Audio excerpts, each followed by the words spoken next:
Action. Boker Tov, les Koulam. Alors on va faire au Baruch Hashem pour commencer la semaine ce shiur pour la Refoua Shlema de Sarah Batsassia, Sarah Talia Bat Efrat Miriam, Ariel Bazal, Ben Zaouda, Léa Batrosin. Anna Basset. Chana ou Anna? C'est pareil, Chana Bat Esther. Léa Batrosin. Léa Batrosa. Léon Nishmat. Et pour Shimon Ben Aïcha et pour Edna Batrina et les Nishmat à Avdil, Moshe Ben Miriam. Moshe Ben Miriam. Ok, alors on commence aujourd'hui, nouveau livre, Parashat Shemot, Bezrat Hashem. On va essayer de faire une introduction sur le pourquoi et comment, même si des choses que des fois on sait un peu déjà, mais on va rappeler un peu le contexte de comment nos frères hébreux à l'époque, les Bnei Israël, ils ont pu malheureusement tomber dans l'esclavage et qu'on a pu arriver à ça. Alors on sait très bien que Hachem il a créé le monde, d'accord, pour un seul but, d'accord. Pourquoi Hachem il a créé le monde? Dans le seul but de venir et de donner la Torah. Pourquoi? Comment on voit ça déjà? Dans la Parashat Bereshit, on voit Yom Echad, Yom Sheni, Yom Shlishi, et on arrive à Yom HaShishi. Yom HaShishi, c'est lequel? Là-bas les Chachamim ils disent que ça fait référence au 6 Sivan, d'accord, le jour du don de la Torah. Et donc que le but du monde, si c'était HaShishi, que c'était celui-là, le HaShishi, c'est celui-là, très bien, c'est pour dire que tout le monde a été créé dans le seul but qu'on puisse venir et qu'on puisse recevoir la Torah. Donc ceux qui viennent, malheureusement, on peut comprendre qu'il y a des gens qui sont un peu plus loin, et des gens qui sont un peu plus proches du soleil, entre guillemets, si on parle comme ça, mais il faut savoir une chose, que le seul but du monde, c'est de faire Torah, Mitzvot ou Maasim Tovim. Maintenant qu'on vienne, qu'on travaille, il faut travailler. Qu'on reste avec sa famille, il faut rester avec sa famille. Tout ça, ça fait partie du package. Mais le but et la cible ultime, c'est Torah et Mitzvot. Très bien. Donc quoi? Donc Akadosh Baruch Hu, il a jugé bon, d'accord, que pour accéder à cette Torah, il fallait passer par un sas. Quel sas? Un sas de décompression ou de pression, ça dépend quel sens on le prend. C'est de passer par l'Égypte, d'accord, par le pays d'Égypte, et donc par l'esclavage. Très bien. Parce que l'esclavage, d'accord, il a été nécessaire, d'accord, afin de quoi? Afin de donner des limites aux gens. Ça veut dire que les Bnei Israël, quand ils étaient là-bas, si on avait reçu à Mavdil la Torah en Eretz Canaan, avant qu'il y ait la famine, que tout se passait bien et tout était bien, alors on aurait eu tout un problème d'appréciation de la Torah. Comment nous on vient, et que quand Akadosh Baruch Hu il vient et nous donne la Torah, comment nous on va l'accepter? Akadosh Baruch Hu, lui qui connaît et qui sonde le cœur et les reins de chaque homme, lui il vient et il sait comment que nous on ait la meilleure approche et qu'on puisse recevoir au mieux la Torah. Donc qu'est-ce qu'il a jugé Akadosh Baruch Hu? De venir, de nous mettre donc en esclavage, d'accord? Et pourquoi? Pour nous donner, comme on a dit, des limites. Parce que quand un homme il vient et qu'il est limité, alors maintenant, qu'est-ce qu'il va faire? Il va connaître une vraie liberté. C'est-à-dire quoi? Ça veut dire que si maintenant on vient et qu'on limite une personne en la mettant en esclavage, quand lui il sort et qu'il sera en liberté, il va comprendre ce que c'est que la liberté. Mais si maintenant je viens et je te dis Yosef, c'est ce que c'est que la liberté? Ouais, c'est super, ouais, c'est super. Mais c'est qu'en Mavdil, une personne qui est restée 30 ans en prison, que lui, tu peux comprendre ce que c'est que la vraie liberté. Parce qu'un esclave, il va comprendre ce que c'est. Mais nous, on va arrêter qui n'ont jamais été au Hachem, soit ni en prison, ni au moins pas en prison à long terme. Parce que même une prison de une semaine, 2 semaines, qui est très très dure, là, allez nous, je souhaite à personne, mais c'est peut-être une c'est pas très grave parce que c'est vite fait. Mais là, il faut comprendre que quoi? Il y avait des esclaves qui venaient dans les 210 ans, ça veut dire qu'il y avait des gens qui sont nés esclaves, qui ont travaillé toute leur vie esclaves et qui sont morts esclaves. C'est-à-dire que les gens ils sont venus, ils ont dit, là allez nous, moi j'ai vu mon père et mon grand-père, genre naître ici et mourir ici dans cette boue là. Et ils sont pas, tiens, qu'est-ce qu'il y a? Pas de. Ça enlève un peu l'espérance malheureusement, même si on va dire vient qui dit qu'il y a Enjom Yehush. Mais deuxièmement, qu'est-ce qui se passe? C'est qu'une personne comme ça qui sort d'Égypte et qui est libre, qui peut comprendre ce que c'est que la vraie liberté. Très bien. Alors, nous c'est pareil, parce que quand quelqu'un qui vient, qu'on lui dit maintenant pour comprendre dans les choses de nos jours, c'est que pour apprécier des vraies vacances, c'est qu'en vérité, il faut connaître c'est quoi le travail. Parce qu'une personne qui vient, qui, entre guillemets, qui a des aides de l'État, qui a des rentes à droite à gauche, et qui dit oui, on part en vacances, c'est qu'une personne vraiment qui travaille tous les jours beaucoup d'heures et pendant des mois, que quand elle part une semaine en vacances, elle apprécie ce que c'est que les vacances. Parce que quand maintenant tu viens et tu ramènes, et malheureusement des fois les enfants, ou des fois tu ramènes, tu pars avec des gens en vacances, et tu dis ouais bon les vacances, ouais ça va, ça va. Et toi tu vois que toi tu kiffes, tu dis ouais au moins on peut se faire ce qu'on veut, se reposer, après se rencontrer avec d'autres personnes, passer du temps avec sa famille encore plus qu'avant. Pour toi tu vois ça autre chose. Pourquoi? Parce que tu sais ce que c'est que le travail. D'accord? Maintenant, une action, enfin dans un matzav, comment on dit, un contexte, une situation, merci. Dans une situation un peu autre, d'accord, quelqu'un malheureusement il peut apprécier sa femme, malheureusement, quand là et nous, il a divorcé et que Pesat Hashem, ils ont renoué le contact et qu'il s'est remarié avec elle, quand il est avec sa femme à la maison, ben, il peut apprécier ce que c'est qu'une vraie femme. Parce que quand il y en a qui viennent qui disent ouais ma femme, ma femme, ma femme, là et nous, quand tu viens et que la personne est rentrée chez lui à la maison et qu'il n'a pas trouvé sa femme à la maison, et que pendant plusieurs mois qu'elle n'était pas là dans n'importe quel contexte, quand il vient et que sa femme est à la maison et qu'il prépare un plat, il dit bah au prochain, mais j'ai ma femme à la maison. C'est-à-dire que ça nous ouvre les yeux sur ce qu'on a. C'est pour ça qu'Akadosh Baruch Hu, il a attendu que les Bnei Israël, ils viennent, qu'ils soient dans une situation où ils soient serrés jusqu'à la gorge et que c'était même pire que la Shoah, d'après ce que la Torah raconte là-bas, que quoi, qu'ils viennent, qu'ils puissent sortir et d'être libres maintenant, des hommes libres, qui peuvent apprécier ce que c'est que la liberté, donc nettoyer de chaque chose et dire maintenant on ne voit que de l'avant. D'accord? Donc vu que pour intégrer et malheureusement et adhérer, d'accord? Et bien malheureusement des fois il faut subir les choses. Parce que quand on vient ici, Baruch Hashem, on vient, on écoute des shiurim, soit ici ou autre part. Alors, on passe un bon moment des fois, Baruch Hashem, ouais c'est vrai, c'est bien ce qu'il a dit. Ouais, ça me parle, ouais c'est sympathique. Mais si toi tu es rentré ici et que tu ressors avec tel même homme, alors c'est shiur, il n'a pas servi à grand chose. Parce que non, malheureusement, on est venu, on a écouté, mais on n'a pas adhéré. Parce que adhérer, c'est quoi? C'est comme quand on met des téfilines sur la tête et sur le bras. Pourquoi sur la tête? Pour que ça soit ancré dans le da'at, dans notre cerveau, d'accord, dans notre conscience. Et ensuite, qu'est-ce qui se passe sur le bras pour faire le kécher entre les deux? C'est pour ça qu'on ne parle pas entre les deux, pour que ça vienne directement, que ça rentre dans notre cœur. Mais si maintenant, si tu es venu à un cours et que tu as écouté, que ça restait dans ta tête, et ça reste qu'un niveau cérébral, entre guillemets, alors, tu n'es presque pas venu au cours. Parce que c'est pas rentré dans ton cœur. Alors, qu'est-ce qui se passe? Des fois, malheureusement, que je vois il fait que, malheureusement, quand tu viens et que tu comprends pas les choses à l'oral, alors malheureusement, là et nous, il te les ramène physiquement. Donc ça veut dire que c'est pour ça que malheureusement, une personne qui vient, qui une fois, deux fois, 1 an, 2 ans, 10 ans, ou vice-versa, une femme qui ne va pas respecter son mari, d'accord? Alors que quand malheureusement le divorce il arrive et que son mari il est parti, ou encore une fois vice-versa, que le mari ne respecte pas la femme et qu'au bout de 10 ans, sa femme, c'est entre guillemets la goutte d'eau qui a fait déborder le vase et qui est partie, alors à partir de ce moment-là, il vient et il se dit waouh, je sais bien ce que c'est qu'une femme. J'ai fait des millions de cours de Shalom Bayit, j'ai jamais compris ce que c'était, et maintenant qu'elle n'est pas là et que Baruch Hashem elle est revenue à la maison, alors maintenant je sais ce que c'est. Alors c'est ce qu'on peut comprendre de ce que Akadosh Baruch Hu, il est venu, il a voulu attendre des Bnei Israël. D'accord? Donc l'esclavage, comme vous savez très bien, il a duré 210 ans. D'accord? Et il y a des gens, donc, comme on avait dit, qui sont nés là-bas et qui sont morts là-bas. La Gemara dans Sota, d'accord? Elle explique l'histoire, d'accord? Et le passage des Bnei Israël à l'état d'esclave. D'accord? Donc, qu'est-ce qu'ils ont voulu faire au début, les Bnei Israël? Gentiment.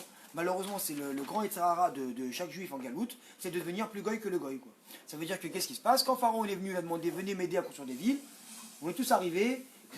Nickel, tout le monde était là. C'est-à-dire qu'à Mavdil, on voit que malheureusement, chez nous, vous regardez, malheureusement, je parle pour la communauté française, un peu dans notre famille, tout le monde on a tous des prénoms, Philippe, Gérard, bon, je vais pas dire, je vais pas commencer à dire tous les prénoms parce que tout le monde va se reconnaître. Steve, Warren, tu vois, tous les Americans. Et malheureusement, on a cette influence-là. Pourquoi? On est venu dans cette optique de se dire on est juif, mais on va quand même s'intégrer dans la masse. Mais quand on voit que même maintenant, au jour d'aujourd'hui, qu'il y a beaucoup moins de juifs que de communautés musulmanes en France, mais tu vois que les musulmans, je ne connais pas un musulman qui s'appelle Jacques, moi. Enfin, moi, je ne connais pas beaucoup en tout cas. C'est pas très. Qu'est-ce qui se passe? Hein? Ça ferait bizarre. Hein. Ça ferait bizarre. Pourquoi? Parce que le musulman, il a compris, lui. Il a compris. À Mavdil, il vient te ramener devant la figure du juif, il te dit, ok, moi quand je veux faire ma prière et qu'il y a le bus, j'arrête le bus, je mets mon tapis devant le bus il roule pas, je fais ma prière, tout le monde m'attend. Ça tu te dis, attends, c'est de la chutzpah. Ouais, c'est de la chutzpah, c'est vrai, c'est de la chutzpah. Mais en tout cas, dans ce mal-là, le bien, il est que quoi? Tu prends que lui, il ne s'est pas intégré. Ça, c'est quelque chose qu'on doit prendre pour nous. Très bien.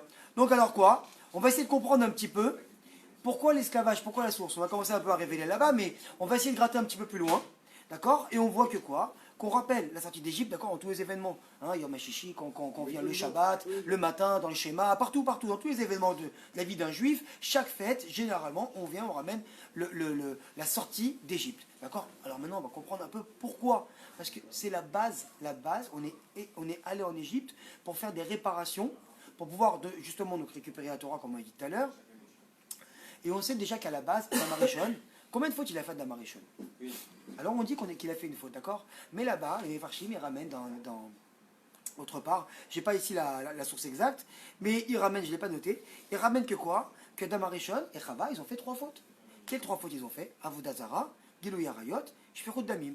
Alors Avodah Zara, d'accord, idolâtrie. Quelle idolâtrie ils ont fait? Alors on voit que c'est 3 fautes dans une. C'est-à-dire quoi? Que eux, qu'est-ce qu'ils ont fait? Ils ont mangé, d'accord? On a dit du fruit défendu là-bas. Quand ils ont mangé du fruit défendu, c'est dans quel kavana dans leur tête? Qu'est-ce qu'ils voulaient faire eux? Mais on va devenir comme Hachem. Donc qu'est-ce qui se passe? Tu es comme Hachem.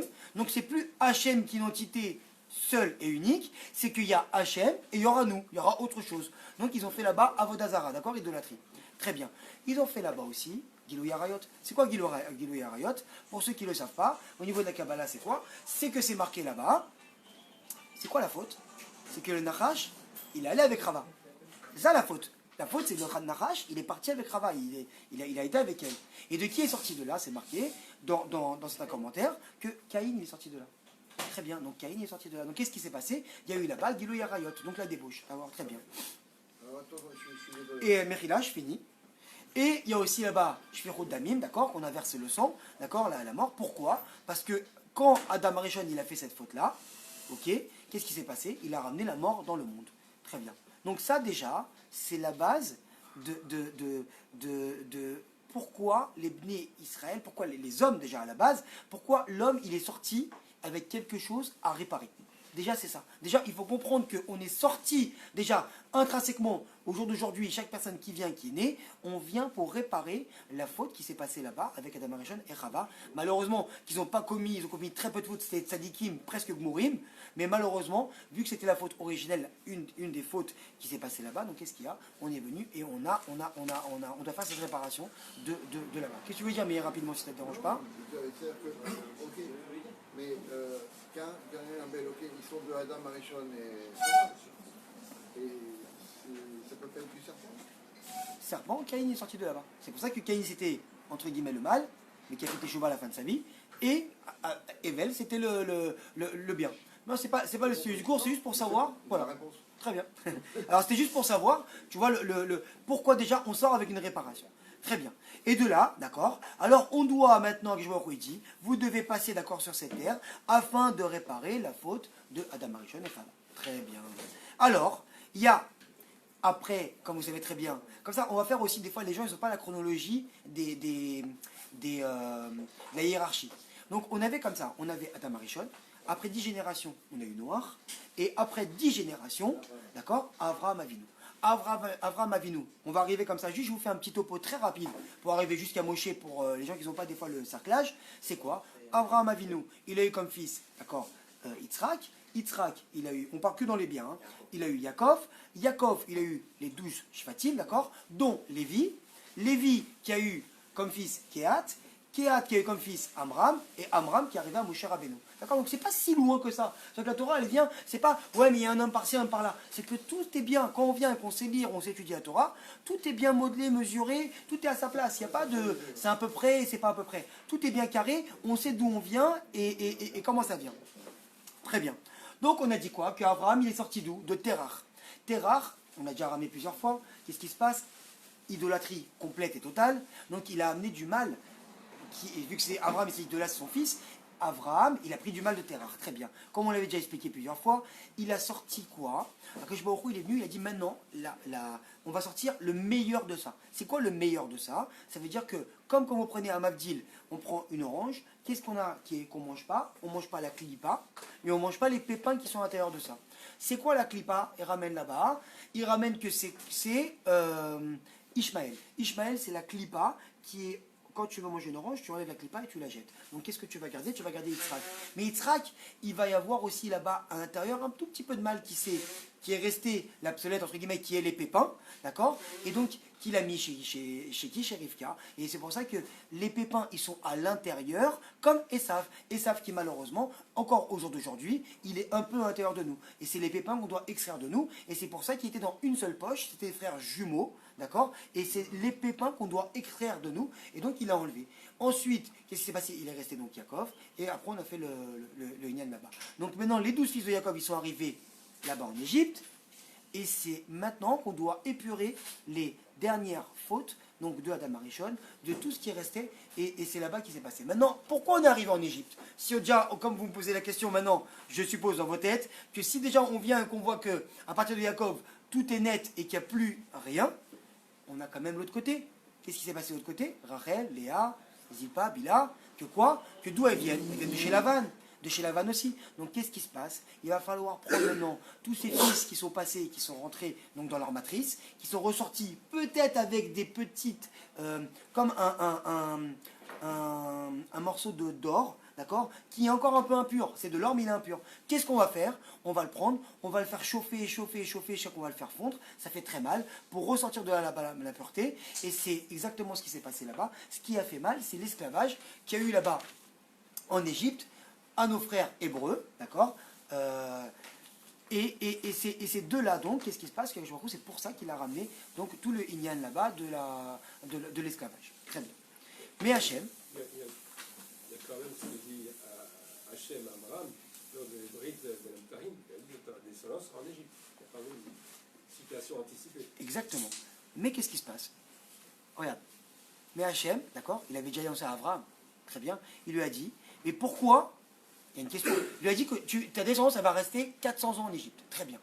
Maintenant, pourquoi? La question, elle est forte, parce que toi, tu m'as sorti ça maintenant, mais la question, elle est encore plus forte. La question, elle est que, comment ça se fait qu'Abraham, il est venu, et il s'est battu pour les gens de Sodome, d'accord, et Gomorrhe, là-bas, de tous les Anché-Zedom, là-bas, il s'est battu pour eux, pour leur dire, allez, Akeshwaoku, s'il reste quelques tzadikim là-bas, sauve la ville, sauve la ville, sauve la ville. Là-dessus, il se bat, mais de manière qu'on comprend dans la Torah détaillée et tout ça, alors que qu'est-ce qui se passe? Que quand il vient, il lui dit, mais dis-moi, tes petits-enfants et petits-petits-enfants, ils vont être 400 ans d'esclavage là-bas, ils vont être asservis et tout ça. Comment c'est qu'Abraham, il a dit, ah ok, d'accord, pas de problème. C'est choquant. Pourquoi? Parce que Hachem, il lui a dit quoi? Que là-bas, c'est pas une punition. Là-bas, ils vont pas être punis pour ça. Là-bas, c'est une réparation. Que quand les Bnei Israël ils étaient esclaves en Égypte, c'est une réparation obligatoire. Ça veut dire que maintenant quand tu viens et qu'on te dit, écoute, là allez-nous, je vais te mettre un coup de couteau, tu vas dire, oh, arrête, je vais porter plainte. Mais si maintenant le médecin il dit, je vais te mettre un coup de scalpel pour te réparer, pour te soigner, ok, pas de problème, j'y vais. Alors c'est exactement pour ça qu'il n'a pas parlé à Abraham. C'est que c'est là-bas, on est passé pour avoir une réparation. Très bien. Une réparation pourquoi? On l'a dit tout à l'heure, pour recevoir la Torah. D'accord? Donc, on voit que maintenant, on est arrivé là, on doit recevoir la Torah, mais maintenant, comment ça s'est passé? C'est que Yosef, c'est arrivé un roi qui ne connaissait pas Yosef. Là-bas, il y a plusieurs théories sur ça, on pourrait lire dans d'autres shiurim et voir là-bas. Et il y en a qui disent que c'était pas Yosef, que c'était pas le même parent, là, qui disent qu'il n'a pas reconnu Yosef, qu'il a tourné. Ok, très bien. Yosef et ses frères, ils étaient en Égypte. Yosef, qu'est-ce qu'il a fait toute sa vie en Égypte? Il a réussi à recevoir la Torah que Yaakov Avinu il avait enseigné, celle qu'il avait appris c'est Shem et Ever, pendant 14 ans là-bas jour et nuit, laquelle de devenir et rester un tzaddik parmi les Réchaïm. Parce que Yaakov il avait étudié pour aller chez Lavan, et il a transmis cette Torah-là à Yosef, parce qu'il savait le roi HaKodesh, que Yosef, il serait aussi vendu par ses frères, et qui va rester lui en Égypte, donc il doit rester lui tzaddik en Égypte. Pourquoi? Pour pouvoir accueillir tous ses frères, les Bnei Israël, et maintenant rester avec tous les tzaddikim en Égypte. Très bien. Et maintenant, qu'est-ce qui s'est passé? Yosef, il est mort. Tous ses frères sont partis, ils sont morts. D'accord, les Shvatim. Maintenant, les Bnei Israël sont retrouvés sans ce tzaddik-là qui a une influence sur toute la ville et sur tous les juifs de la ville. Donc, qu'est-ce qui s'est passé? Ils ont commencé, malheureusement, comme on avait dit tout à l'heure. D'accord? Yaakov, lui, on avait dit que lui, il avait la force de se battre contre Esav contre les anges et pour les écarter. Yosef, il pouvait s'écarter de toutes les mauvaises mœurs. Mais une fois qu'ils n'étaient plus là, alors les Bnei Israël, qu'est-ce qu'ils ont fait? Au lieu de rester dans leur ghetto à Goshen là-bas, ils ont dit ok, on va commencer à voir un peu ce qui se passe. Parce que maintenant l'influence elle commence à rentrer. Il n'y a plus le marsum, il n'y a plus la barrière des tzadikim qui vient et qui fait qu'ils ne vont plus être influencés. Donc maintenant qu'est-ce qui se passe? Ils ont commencé à aller dans les théâtres, ils ont commencé à aller dans les salles de jeu, ils ont commencé à aller dans les discothèques là-bas, ils ont commencé à sortir un peu pour pouvoir devenir et se dire maintenant les amis, on va se mélanger, c'est pas grave, on est juifs, entre guillemets, eux ils sont hébreux, donc on est hébreux, d'accord, nous on est juifs, mais on va aller se mélanger un peu, donc on va aller s'habiller comme eux, jouer comme eux, aller dans le même endroit qu'eux, rigoler dans leurs blagues, boire du vin avec eux, et on va commencer à s'assimiler. Donc les gens maintenant quand ils viennent, ils voient que là les nous, il y a une guerre contre un pays et un autre pays, donc juif, ils disent waouh c'est très très grave, mais quand ils voient que des fois il y a 80% d'assimilation, 70% d'assimilation aux États-Unis, normal, ça s'appelle la guerre froide, genre personne n'en parle, tout va bien, sauf que tout le monde se marie avec des coyotes et on y va, et ça continue. Et par contre qu'est-ce qui se passe? C'est une disparition du peuple juif plus grande qu'une guerre, mais personne n'en parle, tout est normal. Donc quoi? On sait que si les juifs, d'accord, donc les hébreux, okay, comme on l'a dit tout à l'heure, ok, ils ne se séparent pas du reste du monde, alors c'est les autres peuples qui les séparent. Parce que vous voyez très très bien que quand une personne qui vient, qui est religieuse, quand je dis religieuse dans le bon sens du terme, d'accord, qui fait Torah et Mitzvot dans son cœur et dans sa tête, hein, pas seulement l'aspect extérieur, mais quand une personne elle vient, qui fait Torah et Mitzvot, vraiment, vous verrez que quoi? Que les goïms ils vont l'apprécier. On voit Baruch Hashem que notre Rav ici, le Rav Tuitou, il est là, il donne ses shiurim. Je vois que Baruch Hashem, et c'est pas du tout péjoratif, il y a beaucoup de gens qui sont non-juifs, qui lui envoient des messages d'appréciation et plus que ça. D'accord? Donc qu'est-ce qui se passe? On voit quand quelqu'un il vient et qu'il est émette, et moi je suis témoin que le Rav il est émette, très bien, et nous tous ici, mais moi en particulier. Donc qu'est-ce qui se passe? Quand on voit ça, alors on voit que tous les goïms, ils apprécient les juifs. Mais nous qu'est-ce qui se passe? On veut devenir, pour être plus apprécié, un peu plus goï que juif. Donc qu'est-ce qu'il y a malheureusement? Alors qu'est-ce qu'on va faire? On va s'assimiler un petit peu, d'accord? Et qu'est-ce qui se passe? Le goy va nous rappeler à nous par contre qu'on est juif. Pourquoi? Parce qu'Akadosh Baruch Hu, il ne laissera jamais ses enfants partir et s'assimiler à 100%. Donc qu'est-ce qu'il va faire? Dès qu'on voit qu'un juif il va commencer à vouloir s'assimiler, on va voir que le goy il va le remettre à sa place. Pourquoi? Pour lui dire, hé baba, toi t'es pas comme nous. Parce que même si intrinsèquement on a l'air pas, enfin non, si pas intrinsèquement justement, si on a l'air pareil, mais intrinsèquement on n'est pas pareil. C'est-à-dire que dans le sens, donc qu'est-ce qui se passe? Ajbaru, il veut pas qu'on s'assimile. Donc si on vient maintenant et qu'on commence à faire comme les goïms, alors c'est la guerre. Pardon? Il envoie la goï pour te rappeler. Exactement. Mais de toute manière, les gars, il y a quelque chose de magique. Quand tu vois les gens, tu sais des fois si c'est un juif ou un goï. Le juif, il a quelque chose d'invisible que tu vois en lui. Oui, ça on l'a dit. Mais maintenant, ça ne veut pas dire que le juif il est meilleur qu'un goy ou le goy il est moins bien que le juif. C'est pas ça. C'est qu'on n'est pas pour la même chose, on n'a pas le même but, mais c'est pas qu'on a un but genre meilleur ou pas. Parce que des fois, je vous dis la vérité, il vaut mieux et beaucoup mieux rester un très bon goy plutôt qu'être un mauvais juif. Que pour venir prendre, se convertir et ne plus faire Torah Mitzvot. Parce que là, dans le ciel, on paiera beaucoup plus. Alors qu'un goy, il a aussi son lamaba à lui, et qui y jouera bien sûr. D'accord, donc au début, qu'est-ce qu'ils ont fait? Ils ont mis sur eux des lourdes taxes, parce que les juifs, bien sûr, ils faisaient partie de la haute aristocratie, la bourgeoisie, et ils accédaient donc au poste, donc en Égypte là-bas, à Mavdil, dans les banques, à la bourse, donc ils commençaient vraiment à s'enrichir, et donc les Égyptiens, ils ont vraiment remarqué. Donc qu'est-ce qu'ils ont fait? Alors, qu'est-ce qu'il s'est dit Paro? Il dit au début, qu'est-ce qu'on va faire? On va y aller mollo, d'accord? On va faire que quoi? On va leur donner beaucoup de travail, comme ça. Ils vont moins se reproduire, entre guillemets, parce que plus nous, on voulait s'assimiler, plus on avait d'enfants, donc ils commençaient à nous voir. Donc qu'est-ce qui se passe? Si on va venir, on va commencer à faire travailler, et bien qu'est-ce qu'ils vont faire? Ils vont être très occupés. Ils vont faire trop occupés, donc ils vont faire moins de Torah, moins de mitzvot, moins d'enfants, et c'est bien exactement la même chose que les Tzahara aujourd'hui. C'est que les Tzahara, ils viennent, nous on vient, on se dit c'est une bracha, je suis super occupé, j'ai grave du travail, quand la cavote, mais on voit que tout l'argent qu'on a en plus de ce qu'on doit dépenser, malheureusement, des fois, ce n'est pas un argent de bracha. Donc, qu'est-ce qui se passe? On est occupé à amasser du papier qu'on va mettre de côté, qui ne nous servira pas, qui servira peut-être à nos enfants, petits-enfants, petits-petits-enfants, qui est très bien et très louable. Mais en vérité, on voit que des fois dans la vie, on passe du temps à travailler alors qu'on n'en a pas besoin. Et qu'on aurait pu prendre ça et étudier la Torah ou faire des mitzvot par rapport à ça. Et ça, c'est le but du Tzahara, de venir nous faire dévier du but de ce monde. Très bien. Donc une fois que les Hébreux, d'accord, ils avaient fini leur travail, qu'est-ce qu'ils faisaient les Égyptiens, d'accord? On avait dit que Paro les avait pris et ils avaient fait travailler. Alors au début, il leur a dit, voilà, les amis, qu'est-ce qu'on va faire? On va tous venir dans une place, on va construire le pays d'Égypte. Paro aussi, il avait sur lui une chaîne avec un moule de briques. On va tous faire des briques et tout est bien. Donc tous les Juifs qui ont voulu devenir moins juifs, entre guillemets, et s'assimiler, ils ont dit, on y va, on y va, Paro, on va faire avec toi. Donc qu'est-ce qu'il a fait? Allez, on y va. Maintenant, on va faire un concours. Celui qui vient et qui produit le plus de briques, alors qu'est-ce qu'il va y avoir? Je vais le mettre ici en première ligne, deuxième ligne, troisième ligne. Donc qu'est-ce qu'ils ont fait? Ils ont donné le meilleur de leur potentiel. Ils se sont mis à fond et ils ont construit à fond. Donc, toute cette journée-là, des briques, des briques, des briques, des briques, des briques. Qu'est-ce qui s'est passé maintenant? Paro, il est venu à la fin de la journée, on fait les calculs. Ils ont compté combien de briques chaque personne a fait. Ils ont collé à la cabote. Maintenant, vous ferez le même nombre de briques, très bien, que vous avez fait aujourd'hui, mais tous les jours, et sans être payé. Il y a un problème. Alors qu'est-ce qui s'est passé? À partir de là, Paro, qu'est-ce qu'il a fait là-bas? Il leur a fait une adaptation. Parce que malheureusement, dans la vie, des fois, on n'est pas adapté, des fois, on tombe de haut dans les choses. Mais à Paro, il est venu là, il a dit, je vais vous adapter. Comme quand il a parlé avec Abraham, et qu'il a dit, prends ton fils, le seul, à la fin, il y avait plusieurs thérotypes comme ça, jusqu'à la fin, il est arrivé, qui? Yitzhak. Le temps qu'il s'adapte à la chose dans la phrase, et qu'il ne tombe pas, Yitzhak, et qui tombe raide mort, entre guillemets. Donc qu'est-ce qui se passe? Par où il est venu?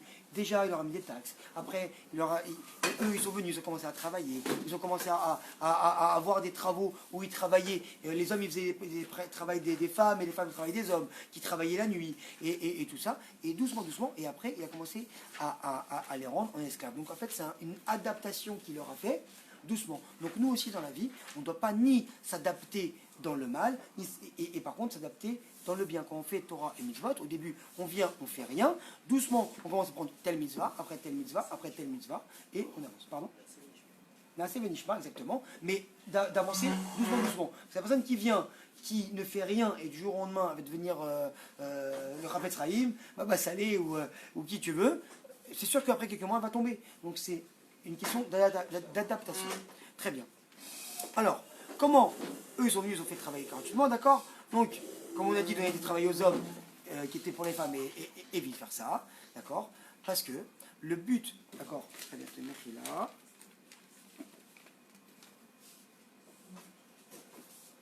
Parce qu'on avait dit là-bas, on va finir par là ici parce que les voitures sont arrivées, d'accord? Que le but donc de l'esclavage, il était quoi? De nous désolidariser du matériel, d'accord? Et des bienfaits de ce monde, d'accord? Comme ça, nous, on soit arrivés. Et qu'on vienne, il y avait une histoire comme ça, je la raconte très brièvement, du Ben Ishraï, qui ramène qu'il y avait un couple de gens qui n'arrivaient pas à avoir d'enfant. Ils ont adopté un enfant. Cet enfant-là qui est arrivé, au début, il appréciait, il avait quelques années, genre 7-8 ans, il appréciait tout ce que ses parents-là lui donnaient parce que lui, il avait vécu autre part. Et il voit que, après quelques années, 7-8 ans à la maison, on voit que l'enfant, il lui sert, non, j'aime pas ça, non, je mange pas ça, non, je veux pas, on sort là, non, je viens pas avec vous. Et il a commencé un peu qu'à faire comme ça sur les parents. Donc, les parents, ils disent, attends, mais c'est pas super, quoi, comment il se comporte avec nous, cet enfant-là, il a changé depuis le début. Et un jour, il y a un pauvre qui vient toquer à leur porte, et qui était vraiment pauvre, et qui demandait quelques pièces. Maintenant, le père de famille, qu'est-ce qu'il fait? Il sort, il tire des pièces de sa poche, et malheureusement, ou heureusement pour le pauvre, il sort comme ça un billet en même temps avec les pièces. Alors il a eu honte comme ça du pauvre, il s'est dit alors je fais quoi? Je lui donne une pièce, je lui donne un billet, je lui donne une pièce, je lui donne un billet. Dans l'élan comme ça, il est venu, il lui a donné un billet. Et le pauvre, il prend le billet, super content, il lui fait des brachot, madame, Vodarav, monsieur, il lui fait des brachot et des brachot et des brachot, des brachot, il ferme la porte, il part par la fenêtre, il écrit des louanges encore à l'homme et tout. Il s'assoit à table, il se regarde les deux, il se dit, mais rien, pour un billet de 100 shekels, 200 shekels que je lui ai donné, sans parler, il fait des louanges. Et le fils qu'on a ici, qu'on a adopté à la maison, qui est resté là, lui il vient, entre guillemets, il crache dans la soupe. Alors qu'est-ce qui se passe? Il dit, ok, très bien.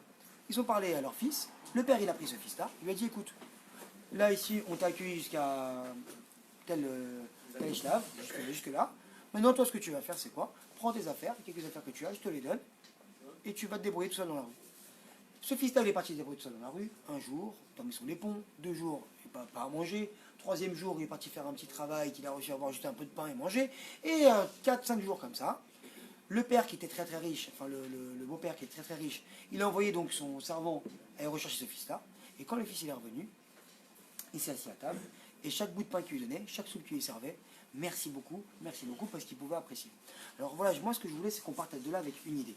Que comprendre bien, pour l'introduction du savoir de Shemot, que si Akadosh Baruch Hu, il est venu, et qu'il a ramené tous les bénis Israël en esclavage, c'est juste qu'il puisse venir et dire maintenant, toi, je vais te libérer de par haut, pour que toi tu puisses venir et tu puisses me servir.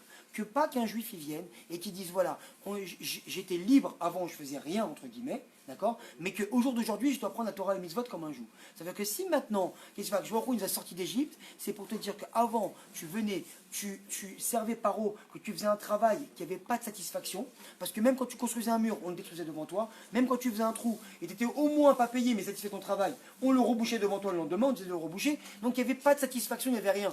Alors qu'est-ce qui se passe? Tu n'étais pas payé, tu n'avais pas de satisfaction, il n'y avait rien. Maintenant que je vois, il a dit, le même travail que toi tu vas lui donner, tu vas le faire pour moi, avec la Torah et les mitzvot, mais par contre là, moi je ne vais pas te donner ni de l'argent, ni rien, je vais te donner tout, et tout, ça veut dire que quoi? Après, à 120 ans, quand tu viens et tu me rends ton là-bas, je vais te payer avec argent comptant. Donc c'est exactement ça le but de l'esclavage là-bas des bénis Israël. La seule chose qu'on peut faire une aparté, c'est quoi? C'est que dans nos vies, malheureusement, des fois c'est pas rose, des fois on est là, on attend sur un contrat, des fois on attend sur une somme qui doit nous prêter, de nous donner, des fois on attend sur notre santé, là, nous, des fois on attend que de s'arranger dans un Shalem Bayit, des fois on passe des moments comme ça qui sont durs. Alors que je vois des fois il nous fait passer des moments comme ça difficiles. Pourquoi? Parce que quand après on va remonter la bande Bezrat Hashem, on saura apprécier ce que Jéhovah nous a donné. D'accord.